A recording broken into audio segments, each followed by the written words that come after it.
Scorpio, hi, welcome to Mystic Queen PH. At ito ang inyong weekly reading for July 21 to 27, 2025. If you're interested in private readings, meron tayong link sa description at sa pinned comment. Pakicheck nyo na lang information kung paano mag-book for a private reading. And please subscribe to our channel to show your support, like, share this video, at comment na rin kayo kung kayo ay naka-resonate. Ayan, meron tayong promo for private reading sa tarot reading. Ayan, 20% discount pag nag-book kayo from July 16 to 31. Limited slots lang yan. So, if you're interested, book for a reading. Let's see, Scorpio, what's the energy? July 21 to 27, 2025. For Scorpio. Oops. Wow! First card, 10 of coins. Financial stability, financial security. Yung iba sa inyo merong event sa family na kung saan magsasalo-salo kayo tapos ang daming pagkain. Or para siyang party, ganyan. Yung iba naman, merong pag-uusapan related sa inyong inheritance. O, 'di ba? Kung maraming pera, kayamanan ang inyong mga magulang, lolo-lola, may mga ari-arian, lupain. Ayan. Let's see. You have the Queen of Cups, the Two of Cups, and the Ace of Coins. Oh, the Two of Cups is about your connections or relationships sa ibang tao. I think you are mas nagiging attractive ka ngayon. Yung iba sa inyo mas nagbibigay ng focus and attention sa pananamit ninyo or the way you show yourself. Maaring meron kang bagong skincare, bagong makeup routine. So, you are really getting a lot of attention now. And yun yung isa sa magiging advantage mo. Especially if you are into sales or sa career. So, alam mo na yung tinatawag nilang pretty privilege or yung tipong kapag inaalagaan mo yung sarili mo, mas marami kang opportunities na naa-attract, ganon. So, with the Ace of Coins, this is the new opportunity na a-attract ninyo. Pwede rin tong romantic connections, no? If you are open to romantic connections. Kasi yung iba may jowa na, o kaya naman kayo ay sawa na. The one is a relationships. But if you are looking for a relationship, there's a possibility of a new person coming in sa buhay ninyo.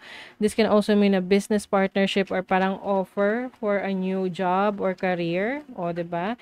Ace of Wands, so meron ditong exciting new beginnings. Yung iba sa inyo merong travel opportunities na makakapunta ka sa isang lugar na never mo pang napuntahan and you will enjoy dun sa lugar na yon. You have the Knight of Cups. Wow. Yung iba sa inyo, marami nagkakaroon ng interest sa inyo. Kahit anong gender nyo yan, it doesn't matter. Kung ano man yung gender preferences ninyo. So, meron kayong na-attract na admirers. Okay. So, this will also open opportunities for you for expansion. Maaring may mga magiging business partner or mas dadami yung iyong clients.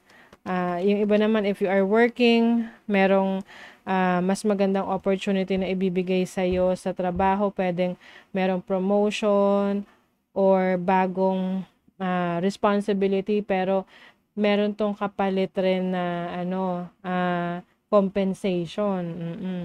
You have the Hanged Man.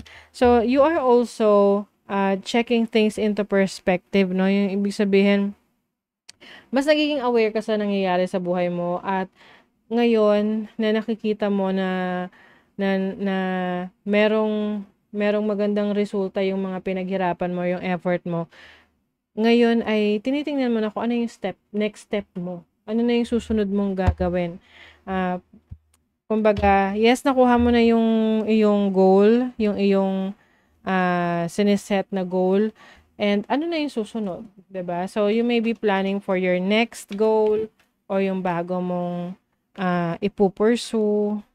Yung iba romance talaga, no? Relationship. You have Venus in Taurus second house. Venus in the second house is also about new sources of income, no? So, pwedeng meron ka ng multiple sources of income.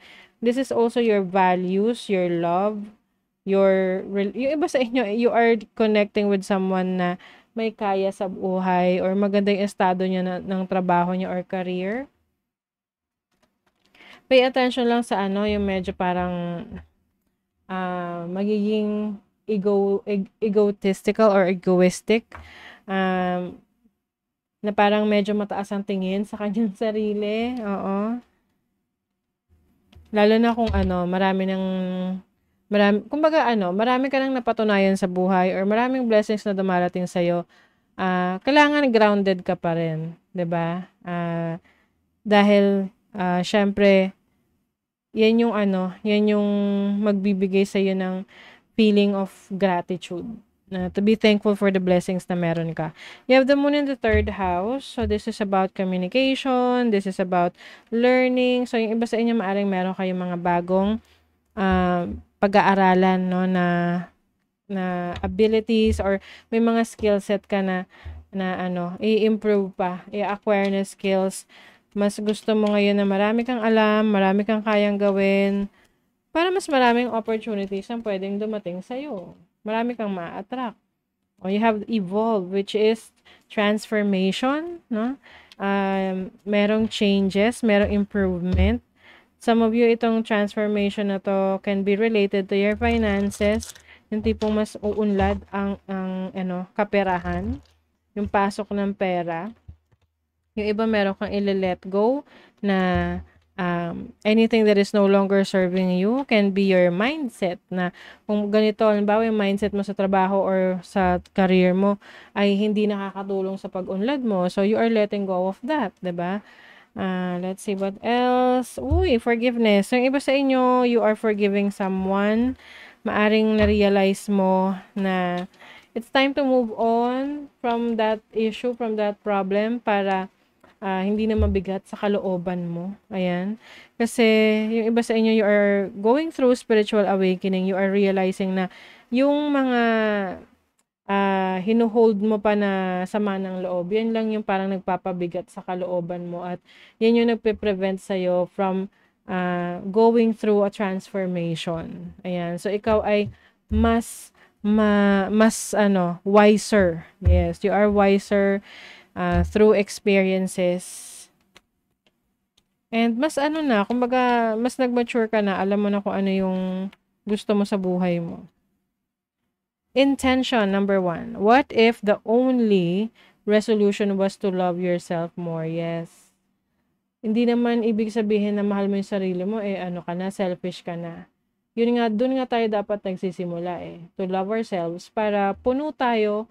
We are full, we are contented, and yun yung mas marami tayong kayang ibigay sa iba.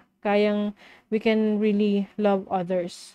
Kasi we are already loving ourselves, 'di ba? So that is your reading, Scorpio. Thank you so much. See you again.